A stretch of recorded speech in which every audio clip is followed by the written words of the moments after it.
Hello, so today we are going to take a look at the Leonardo MD-82 or Mad Dog in Microsoft Flight Simulator. It's been updated several times, but I've not come back to it and looked at it. I've not actually flown it for ages and ages, so it's going to be a bit of a voyage of discovery for me, and this is quite a unique aircraft, so if you've not seen it before, expect some mistakes today. We're just going to do a very short flight from Stansted up to the Midlands in the UK. So you can see it's wonderfully modelled. It really is, you know, something else. It's quite expensive though, compared to some of the other aircraft available. But it, like as I said, it's so different to anything else, and the level of systems modelling is very, very good. Okay, so let's go and jump inside. It's worth saying this is the stock MD-82. I've got no further add-ons installed to improve it or embellish it in any way. So there are some telltales around some of the textures of the things that aren't an actual requirement of using it. But the rest of it, you know, is actually very, very good. So if you've not seen it, this is, yes, an interesting aircraft, let's put it that way. It's kind of a halfway between electronics and manual, or sorry, analog instruments. So yes, we're going to be following a written checklist to do the flight that I've written up, that I shared ages ago, and I've just updated it today just to make sure it was clear. I'll put that in the notes of the flight at the end. If we go and have a quick look on the map, we are going to fly from Stansted, as I said, over to East Midlands Airport. And we're going to, it's the shortest flight I could possibly make, just to keep the video quite short and interesting. So we're only going to climb up to 12,000 feet. So yeah, let's get on with it. So if we go and have a look inside the aircraft, the first thing we're going to do is press Control and 6 to go overhead. And we're going to turn the battery master switch to on. So that's this switch right in the middle here. And you will notice it's actually obscuring the word battery, but we can use the mouse wheel to move it down, and then the mouse wheel again to lock it to the on position.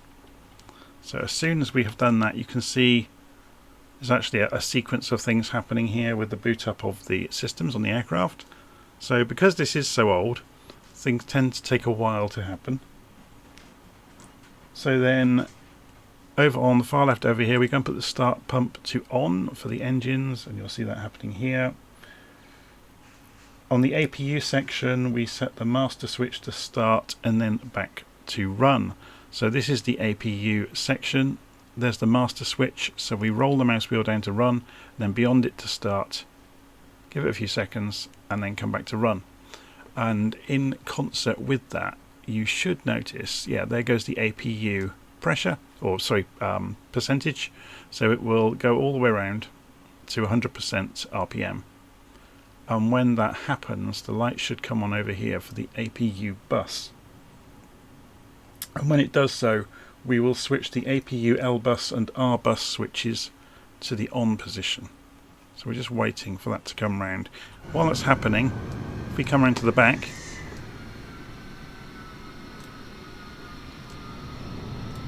you'll notice some hot air is starting to pour out of the side here, out of this side vent. So that is the exhaust of the auxiliary power unit.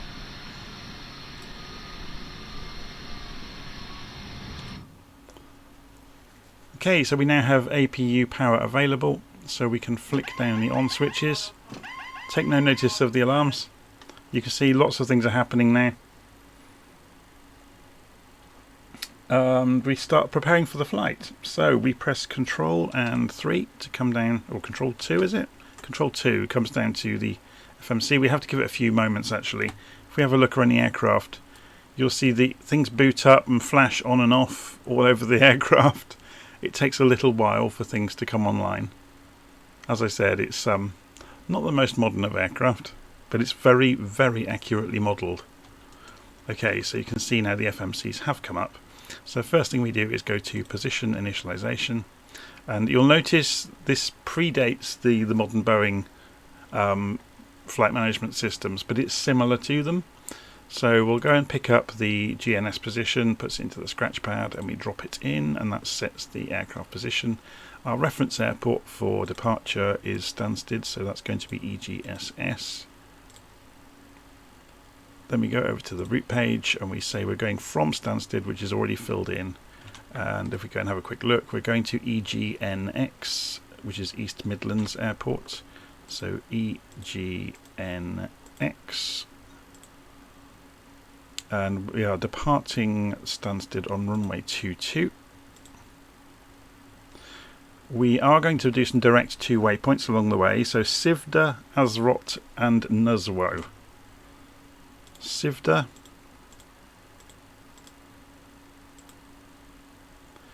Azrot, which is ASROT, ASROT,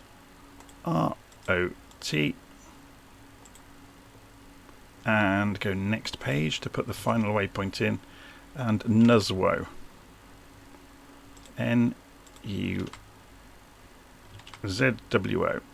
or Z if you're in America.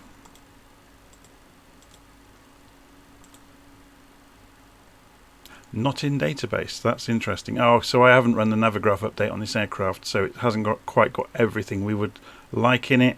So we'll just go and remove Nuzwo, I guess. Is there another one nearby that we could use? No, it doesn't matter. So we'll go and remove that from our plan. So it just means we're cutting across the corner a bit more. Okay, that's fine. So we'll activate our changes, and those are in the plan now. So now we can execute that and go into departures. So runway 22, we're going to do the BKY5R standard instrument departure. So execute that, come back to the index and go to the arrivals into East Midlands. We're not actually going to do a star, but we are going to do ILS into runway 27. So ILS into runway 27 and execute that. Then go and have a look in the legs page, and we'll go and flick through and see, yeah, we should have some discontinuities. So we'll close up this one, and we'll close up this one, and we'll execute that, and we've got a flight plan there now with no discontinuities in it. But that isn't the full story for us, so let's go and have a look at the route page. We want to go to the performance initialization. So we're going to go to 12,000 feet. It wants the fuel that we have on the aircraft. We can cheat for that and look over here. We can put in 7. Whoops. If I can straighten the screen back up. And we have 7/N goes in here from memory. There we go. We want the gross weight of the aircraft, which will be, you can see it over there, 58.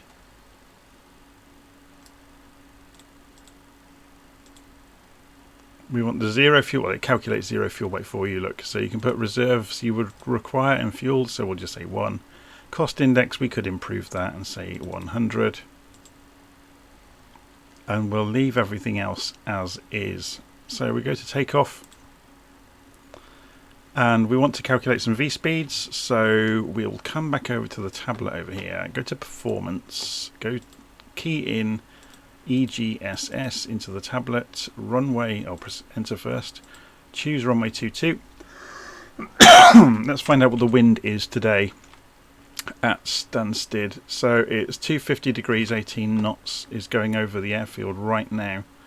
So 250/18, enter. QNH at Stansted. If we go show information for Stansted and pull this up, you can say, oh, well, just as an aside, the transition altitude is 6,000, which was what was programmed in already on the FMC, so we don't have to deal with that. So QNH is 1019 or 30.09. So this wants the QNH as 1019. So that's hectopascals, not inches. So this is all in metric as it's configured at the moment in the aircraft. You can change that. There is an application that lets you configure how the aircraft behaves and how it's, how it's been pre-configured. So our takeoff weight is going to be our gross weight. which is going to be, what was it again, 58 tons, or 58,000 as far as this is concerned. So we should be able to hit the calc button now, and it's done it. So the optimum flaps will be 5.5. We're not going to do that. We're going to use flaps 11. We're going to go, so there we go, we've got our V speeds, 137, 142, 151. So we press Control 2 and we go 137, 142 and 151. So that's got our basic takeoff parameters programmed in. We can go back to index now. And I think that's pretty much it for the basics of programming the flight. Obviously you can program lots more things, but we're not going to get into that today. We're just going to kind of do the minimum. Okay, so pull up the legs page just to leave that on there. So we've basically got the FMC done. Let's have a look at the master control panel. So we're going to set our initial climb speed for the auto throttle to 200 knots. We're going to set the initial heading to 222 degrees to go with the runway direction, just as a bit of a backup. We are going to go to VNAV, but we're not going to worry too much. And we'll use LNAV as well along the way. We're going to set that target altitude to 12,000 feet. We can pull on that. We could set the courses as well to match the heading, so 222 degrees. Again, this is just a backup. A lot of the time people don't update the courses in the simulator, but in the real world I think the pilots do as they go along, so they're always reflecting. Well, it depends if you're using radio navigation or not, but even on GPS I think they might often correct them to go the same direction as the current leg. Nav radios, do we need to do anything with those? Not yet. So we turn on the flight directors. So there's an FD that side and there's an FD that side. So we now have flight directors enabled. Okay, so co-pilot panel. We go and turn the anti-collision lights to on. This is really an indicator that we're about to go and get ready to start the engines.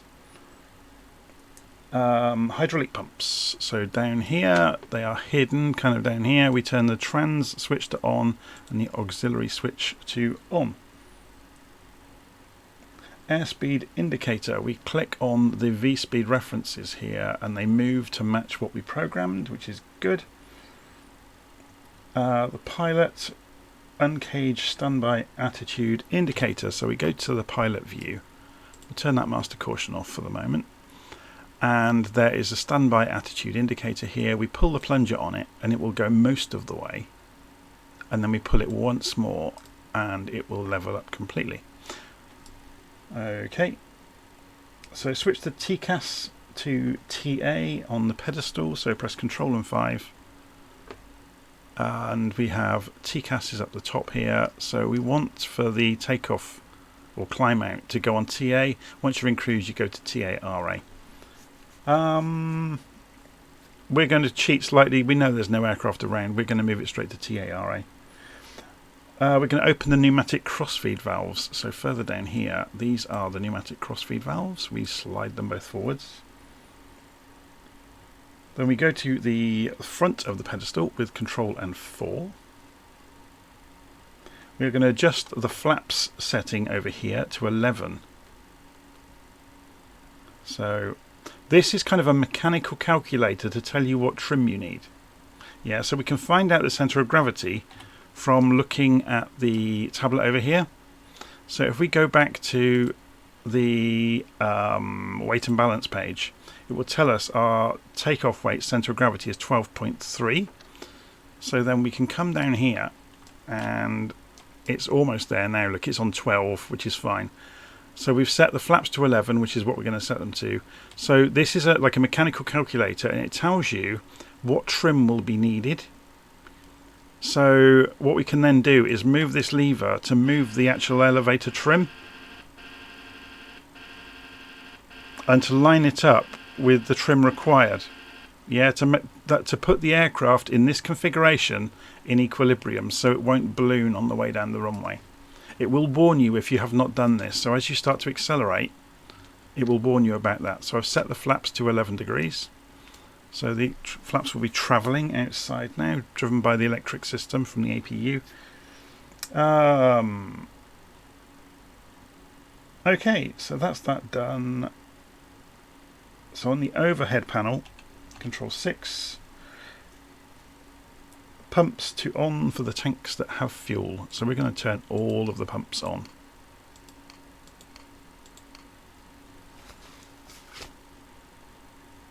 APU section, APU air to on. So you'll excuse me being a little bit slow. So here's the APU section. APU air goes to on. So that's the APU bleed, and you'll notice there's a pneumatic pressure down here, and that's span around to beyond 4, and that's something you're looking for, that it's gone beyond 4. Otherwise you won't be able to spin the engines up. Okay, so then we go, what are we looking for next? In the lights section at the bottom left, no smoking sign goes to on, which it already is. Seat belts to on, and emergency lights go to armed. So that's over here. On the co-pilot side, we turn the position strobe lights to position. So again, this is lights on outside. So at this point we do a pushback if we need one. So let's go and have a look. So before we start the engines we would perform pushback. We can just taxi straight out from this position, so we don't need to do a pushback. So we're going to go straight into the engine startup. Okay, so in the engine section at the bottom left we set the ignition system to both. So this is the ignition system. We move the start R lever to the down position. So we'll uncover both of these for the moment. So we move this down, and then we can monitor in the cockpit what's going on, and you will see the N2 number, the gas turbine number for engine number 2 is coming up. When it gets to 20%, we can advance the starter lever down here to the on position. So it gets to 20, and then we move that all the way forwards to on, and it will continue past 20. The exhaust gas temperature starts rising as fuel is injected into the engine and ignited, and the turbofan will start to increase in speed itself. So these are all percentages of nominal, obviously temperature is in centigrade. That crossfeed you just saw happen automatically was the electrical system transferring over to the electric generated by that engine. Okay, so you can see that stabilizing out. So now we can do exactly the same. So we come back overhead, we can turn that starter off, we can turn the starter on for the left engine, come back down. Again, we are waiting for the N2 number to come up.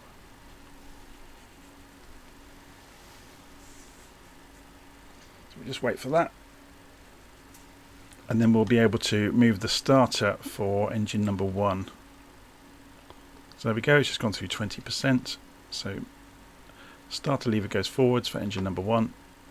Exhaust gas temperature raises, N1 speed starts to come up, and you'll see another flicker, I think, as it cross feeds over once it starts generating electricity.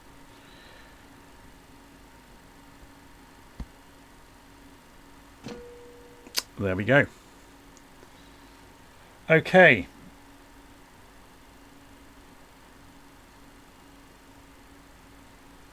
So overhead now, we can switch off that one. We can re-cage both switches. We can turn the ignition to off, and the start pump can go back to off. We can, let's do this from the overhead view so it's obvious to see it. We can turn the APU bus switches to off now. We can turn the APU air to off. So here's the APU, the air goes to off, and the APU master goes to off. So on the ice protect section, we move this to the captain section, and you can see there is a heater current has been shown up. Air conditioning, we can turn the supply to auto. So we can see, where is it? Air conditioning system. We set these to auto on both sides of the aircraft. And we are essentially ready to taxi now. So we can press Control 1 to go to the co-pilot side. We could go and turn the strobes to on. We're kind of doing things a little bit out of order. You might not put strobes on until you get to the runway. So we release the parking brake by pulling this plunger, or pushing the plunger, sorry, on the MD-82. And you can see we have a positive amount of thrust at idle. So we're already taking or accelerating. So I'm just turning gently on the nose wheel. You'll notice we do have an alert up here. It's basically telling us we have full rudder authority. So rudder authority will be restricted by indicated airspeed. So it's just telling us that at the moment we have unrestricted rudder movement.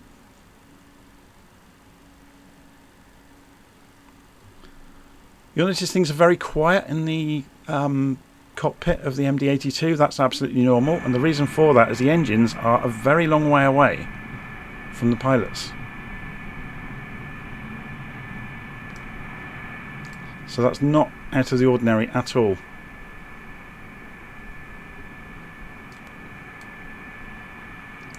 So we're just going to roll out to the runway.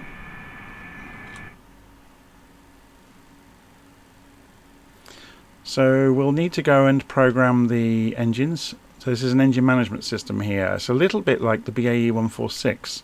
So it has several modes the engines can operate in, and we can manually switch between them. So we will go for takeoff mode.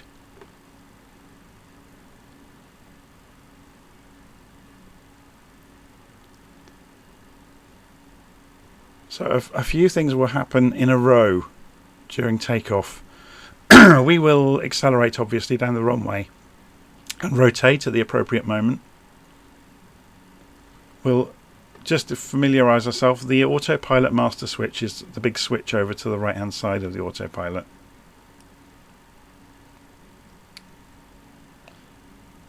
And we will be going for nav mode, which I think we can pre-select. Yes, we can, look. And we'll go for VNAV mode as well,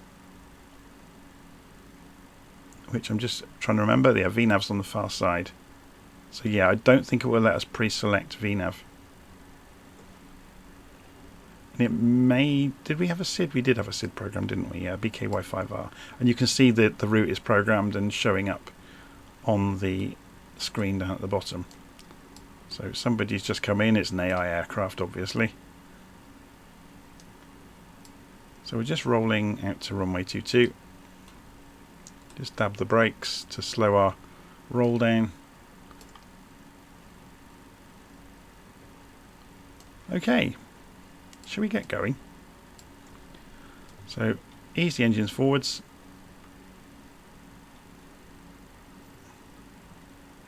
All the way forwards.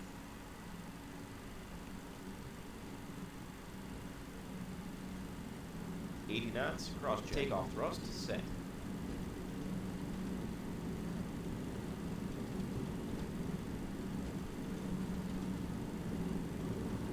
Another aircraft spawned in, look. That was really not very helpful. Rotate. Okay, we've got quite a strong crosswind. I'm having to feed in quite a lot of rudder. Okay, so we are airborne. So gear up. Start trimming. So the buzzing you can hear is the trim. So auto throttle can go to on, and we'll turn VNAV on. So we go, we've got a VNAV climb. We can go to climb mode now on the engines, and we've got the airspeed has gone to 250 knots based on the VNAV profile. So the aircraft's accelerating itself out now to 250 knots. As we increasing speed, we can actually move the slats forwards on the front. We've got leading edge slats on this aircraft. So we've just wound them in to make ourselves a bit more efficient through the air. And we're on our way, basically. So we can get rid of that master caution from earlier. Oh, it's saying our speed is low. Okay, that's because we've removed the slats a little bit early. That's fine. So if we wanted to get rid of the yoke out of the way, we can do that, and then we can have a look at this. So the controls for the map display are here, so we can zoom in to get a closer look at the route. So there's our 10 miles is the closest range. So then, did we put... Oh, because we had the too slow, the autopilot switched off. That's interesting. I just noticed we'd actually run over the end where we were supposed to turn. Let's get VNAV back on then. So we're actually too high, I guess, for this part of the flight. So it wants above 3,000, which we are. So it's just catching up with itself. You can see the flight director there. It's telling it which way to go, so it's re-establishing the climb and doing quite a sharp turn. So that just goes, that shows you, doesn't it? Practice, practice, practice. We should have the lights on, to be honest.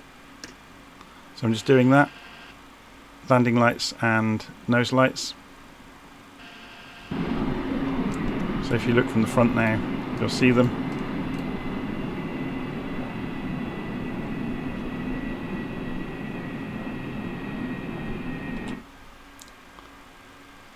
So it's going for 4,000 feet. You can see there's a restriction at 4,000, so it's obeying that. That's part of the route. So VNAV is on, it's going level at the moment. Nav is following the track. FMS speed is being obeyed. It's doing the job. So apart from our too slow, where I retracted the leading edge slats and it caused a too low, that kicked off the autopilot. So we've put it back on and it's recovering, and you can see it's doing so. It's doing quite well at recovering as well.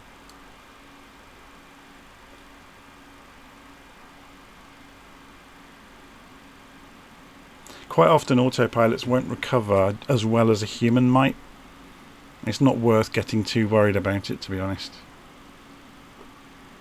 Because what we could have done is, you know, got the aircraft back on track manually and then re-established autopilot, and that would have been fine.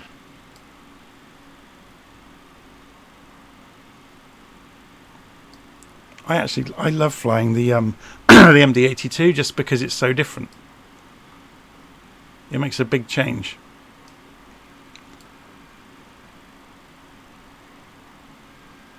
Okay, so we're climbing again now. You'll notice following the VNAV climb profile.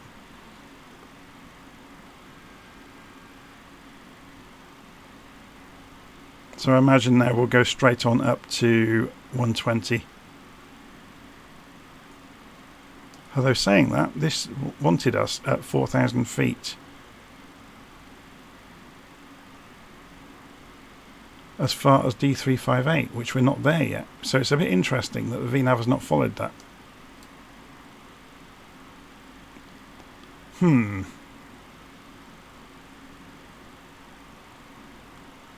Well, we're not going to complain too much.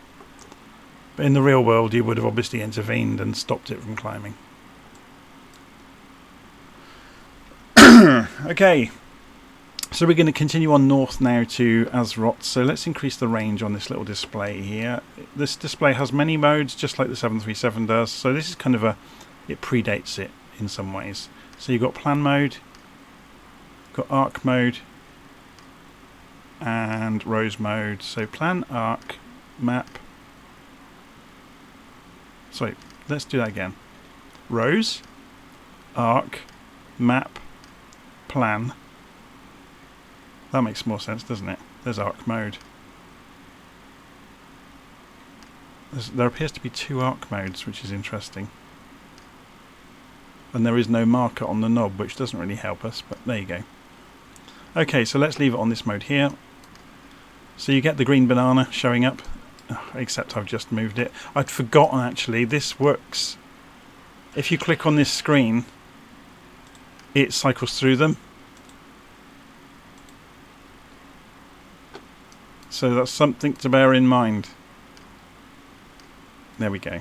That's the view we want to leave it on. So we're coming up to top of climb, 12,000 feet very shortly. So we could put this into cruise mode now, so the engines will come back. So it just changes the profile of the engine performance. It's quite straightforward. And in line with what we were saying earlier, let's go and change our heading bug to 355 degrees. Just, you can actually see the line appearing on here.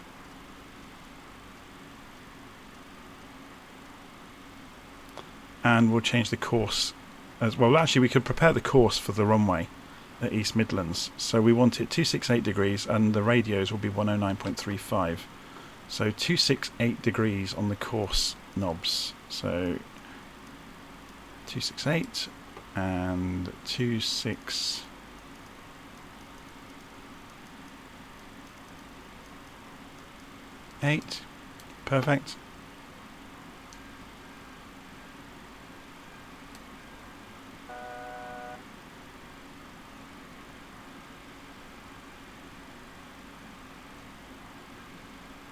Because when we get a bit closer to the destination, we will switch over to using the VOR radios, in which case this will come alive with the frequency from them.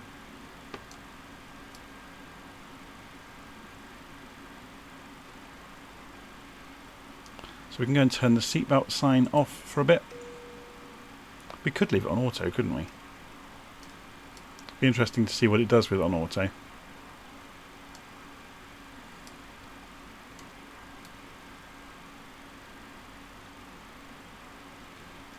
In fact, before we get too close to that, should we go and tune in a VOR station just to see how it operates?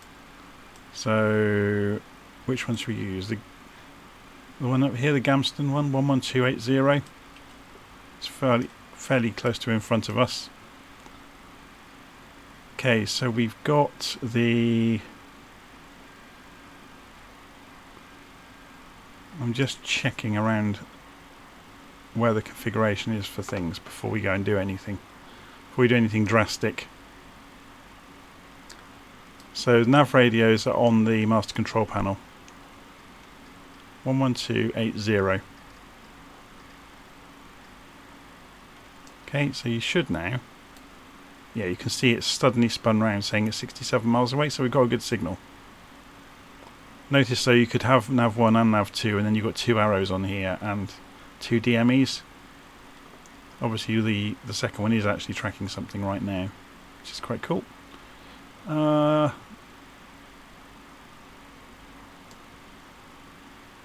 So if we change the mode on here, you can see the direction to the VOR beacon. Or sorry, that's the course with the CDI relating to it. But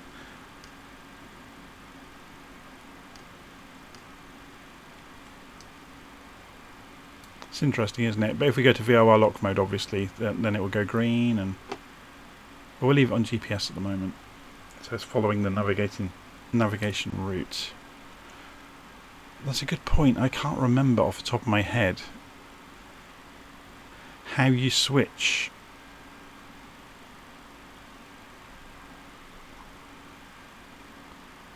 I'll have to check that.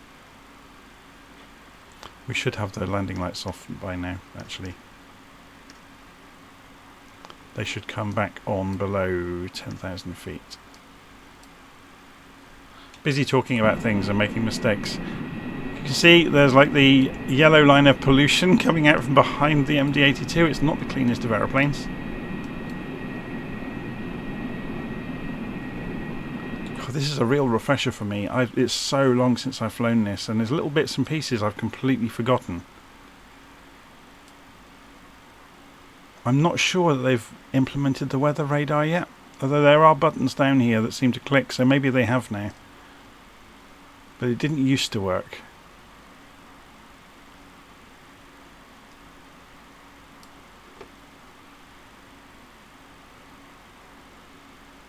So while we are flying along, we're about to change course, so I'm not going to intervene.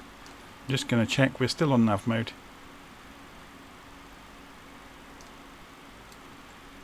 If we'd been a little bit before that, I would have switched over to navigate towards Gamston, maybe. Or maybe we should. Maybe we should fly straight towards it and then turn left. So if we were to take a bearing from here, if little nav map will let me, measure distance to there. So we would want to go on the 318 degree radial towards Gamston. So if we do VOR lock, yeah, it's gone to VOR look instead of, we would want, what do we say, 318 degrees. Let's see how it behaves. So if we turn this back round to, yeah, it's doing it, look. Very cool. So it's going to try and centre the course towards the VOR. So we're now flying the radial. This is a real trip down memory lane for me with this aircraft. It's so long since I've played with it. So we'll put another course in across here. Measure distance. So this is very much old school the way we're doing this. So we'll go for 270 degrees.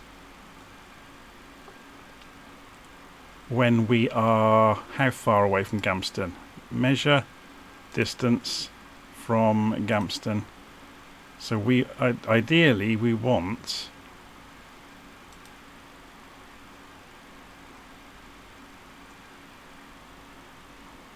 35 miles away from Gamston, or shortly before that we will begin our turn. Yeah, this is just lining up. So you can see the distance measuring equipment is saying we are 45 miles away and counting down. So when we get to 35, we'll turn to 270 degrees. This has been a real refresher for me. It's really good fun. It just goes to show I don't kind of typically watch these things too accurately. So let's go for manual speed control as well, just to have some fun with it, shall we? So we'll go to speed instead of letting the VNAV do everything. So we'll go for 250 knots, which will prepare us in advance for coming down to 10,000 feet. So we'll start descending as soon as we make the turn. We'll get the turn done. So we're not quite matching our diagram, but it's there or thereabouts.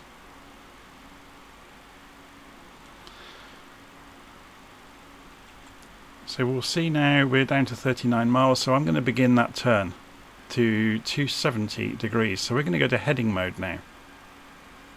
So if we just scoot across here, we press this in to go to heading mode, and we go to 270. I should have turned it before I selected it. So we let the aircraft turn. Notice you can alter the turning rate. It's on maximum at the moment. That's the trim you can hear. It's quite noisy in the MD-82. So we'll also now go for a target height of it wants us above 2,000 feet, so we'll go for 2,500 feet. Or 3,000 will do, actually. Can we go in hundreds if we push it? No. There probably is a way of doing hundreds of feet, and I'm just not seeing it. Okay, so then we'll do vertical speed, and then we'll be able to see that on here as well. So we're leaving VOR navigation behind. We're just tracking a route now. Let's just check the wind, actually. Yeah, we're going almost directly into the wind, which is fine. So we're going to change the display here to show our track, and we'll increase the range. So coming in towards the airfield. So the reason I want to see this is to see the green banana appear. So if we go to vertical speed mode now on the descent rate, so we want vertical speed, and we'll come down at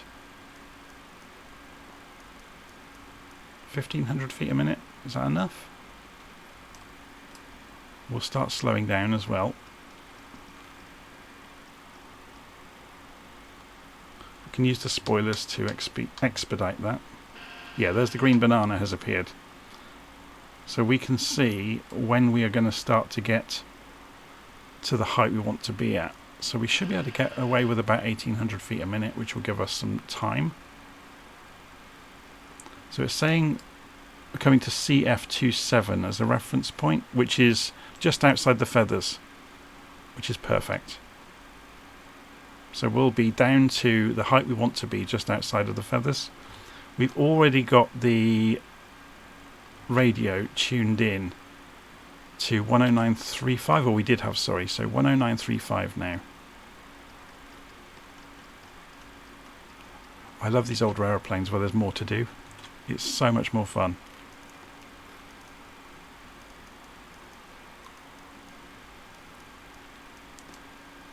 So we'll also go and tune in the nav radio number 2 to the same frequency, 10935, and 268 degrees is already on there, and we're good to go. So when we get within range, we'll go and start pulling the range down on this.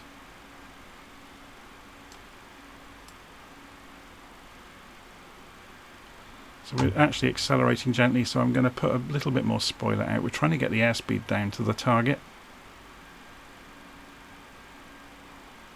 So it is just slowly creeping back off, which is okay.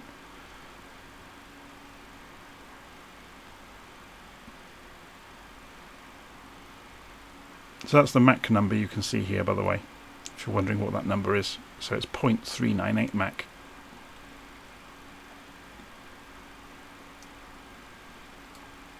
So we're coming down, remember, to 3,000 feet. Let's go and set the QNH as well to East Midlands local QNH 1017 should be.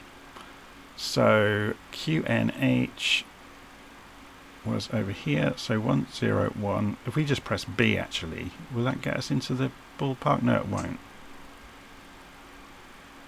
1017. 1017. Now, was this synchronized between the pair of them? If we scoot over to the co-pilot, yeah, that was synchronized. Just the standby one wasn't.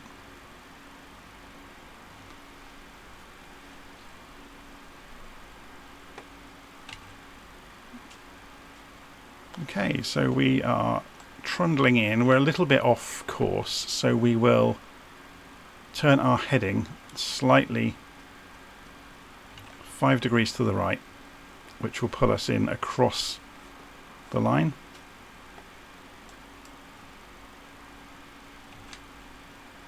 So we're still in heading mode, we're on selected speed mode, and we're going for a target altitude of 3,000 feet.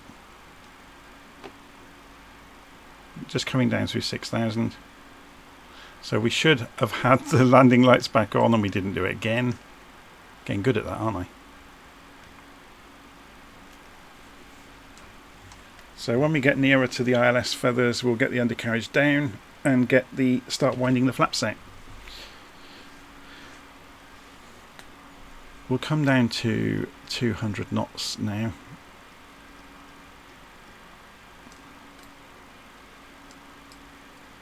We don't need to be coming down quite so steeply. So you're seeing the green banana extending out in front of us. Ooh, I've made the same trick again. I've gone and changed the mode of this while we were looking at it. So CF27 is coming. The green banana's in between us and it. So that's a 10-mile range. That's 20-mile range. So we're within 20 miles of the airfield now. So we could switch this over to just show us the approach. So then we see the glide slope. So we're crossing it at the moment. We're in the cloud. So should we go and get the undercarriage down?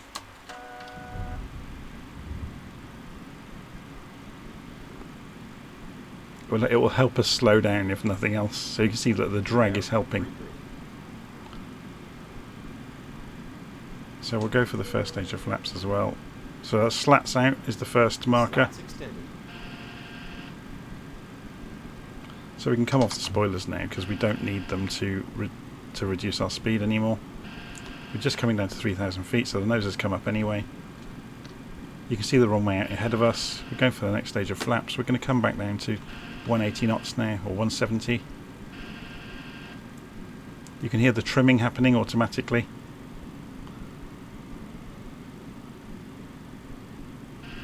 Should we have a play with approach mode? I'm not sure. I like flying it in myself though, that's half the trouble. So it does have an ILS mode. So we can go for VOR lock and we can go for, we'll let that happen. It says captured. So it's where it knows we've gone slightly to the right, it's now coming left. We're still below the glide slope obviously at this point. That's why it's nice to have two screens where you can alternate between them, but we're not going to worry too much. We are, how far out are we?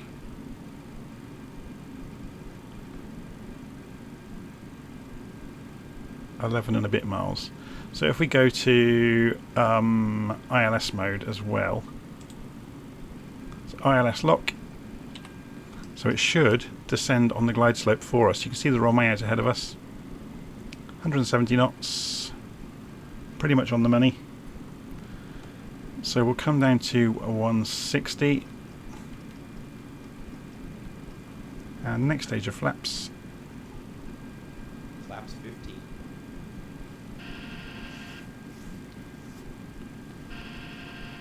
It's the MD-82 is quite sensitive to the flap position in terms of its angle of attack. So to get a good view in front of you on approach, all you need is a lot of flap, and the nose will point down and give you a good view out of the front without having to kind of sit up to see over the glare screen. So does it have a mode for, no, it's like climb, maximum thrust, cruise, takeoff. It doesn't really have a, there's a go around button as well. It doesn't really have a departure. Oh look, it's descending. So yay, we've captured the glide slope. Perfect. Shall we have a look from outside and enjoy this? So you could see there some contrails pouring off of the edge of the flaps, which is quite cool. There they go again. So the air is energizing basically along the flaps and escaping through the gap. And the vortices are pouring off the back. Very cool. So here comes the runway. Shall we take over? Let the aircraft stop having all the fun. So auto throttle off. Autopilot off.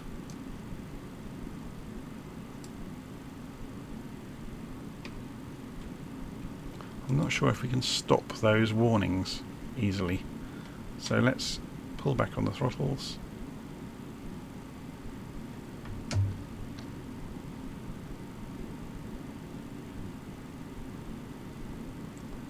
we've gone a bit high. Just trimming us a little bit.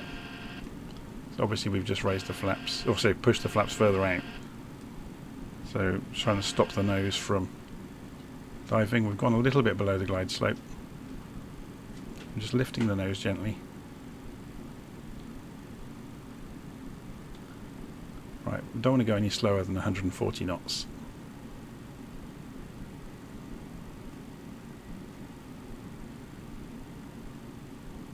We're off to the left. I'm just manoeuvring a little bit just to see how it behaves. So we're below the glide slope. So yeah, you can see it's complaining. So half of this is the fun of manoeuvring to see how it behaves. Obviously, as we climb back into the glide slope, it will stop complaining. Glide slope, glide slope, glide slope, glide slope, glide slope, glide slope, glide slope. So here comes the glide slope. Glide slope, glide slope, glide slope, glide slope, glide slope, glide slope, glide slope. Likes complaining, doesn't it? Glide slope, glide slope, glide slope, glide slope. Oh, come on. We're almost... There we go. So you don't have to be far off of the glide slope for it to start complaining at you, which is quite interesting.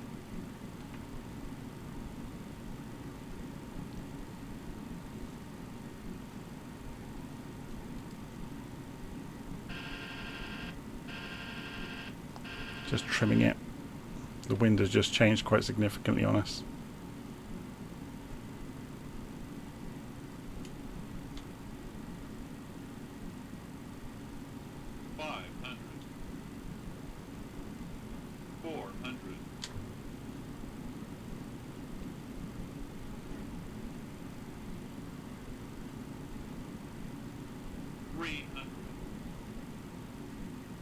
Okay, we're pretty much on the money. So it's just visual now, flaring out over the apron. 100.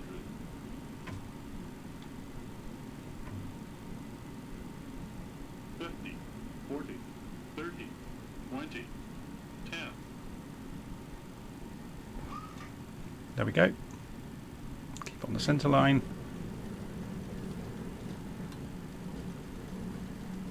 We do have reversers, and they work very well. 2 in reverse. Reverse lights out. Very cool. So landing lights can come off. The strobe light can go back to solid. Use the wheel brakes. 60 knots. And roll off the runway. That was good fun. That was a real good refresher for me to play with some of the systems in the MD-82. And a good practice at the end there, just to get the feel of it again on approach. So having not flown it for probably a year, it was fun. Obviously it's one of those aircraft, it's so idiosyncratic, you do need to practice it. And I haven't practiced it, and that showed. So just the approach was kind of instrumental in knowing how it behaves in terms of the throttle and descent rate, and if you get to kind of 140 knots it really doesn't like it and starts to fall like a brick. But yeah, that was fun. Should park up next to the car park.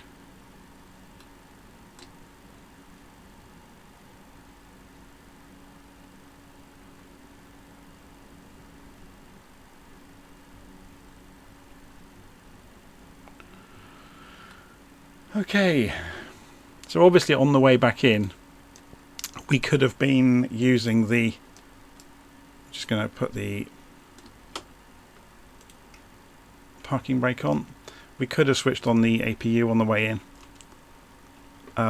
which we could go and do now actually. So if we, to get the APU back on, we obviously go to start pump back to on, and then the APU master to run and then start and come back, and we're waiting again for the APU to come up to 100. Then obviously we can switch to the APU on the APU bus switches, and then we can turn the engines off. So that would be the correct way to do things. Okay, so hopefully you enjoyed that. So you can see that is a lot to the MD-82 because it's that bit more mechanical than the modern airliners. And I think that's fascinating, and it makes it a lot more interesting, to be honest, because there's always something to do, even on such a short flight. You know, there was something to be doing all the time and to be playing with and monitoring. Okay, we were experimenting along the way and maybe not doing things by the book, but it gives you some idea. Okay, so we've got APU available, so we can now turn over to the APU on the bus, and now we can just pull the starters on the engines, which will if we can find the levers for them. Let me move the view slightly. There's that one. Oops. Button goes in. Is it going to let us do it? Has this paused?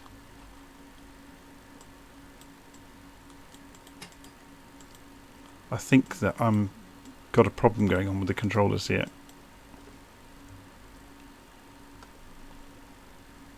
Because we should just be able to pull the starters back, and it's not letting me. Instead, it's clicking other things. So I don't know if that's a configuration issue on my side or what. Anyway, we're not going to worry too much about that. So yeah, as I said, hopefully you found this fun, and we'll have another look again soon. Right, that was the MD-82 from Leonardo in Microsoft Flight Simulator. Obviously a lot to learn with it, and a lot to practice to be proficient with it. But it's really good fun to fly, and in many ways I think more fun than a lot of the others, because like a lot of the others you just press a button and go. This you have to be monitoring, checking, doing. It's a handful. Anyway, I'm going to leave it there, and I'll see you again soon.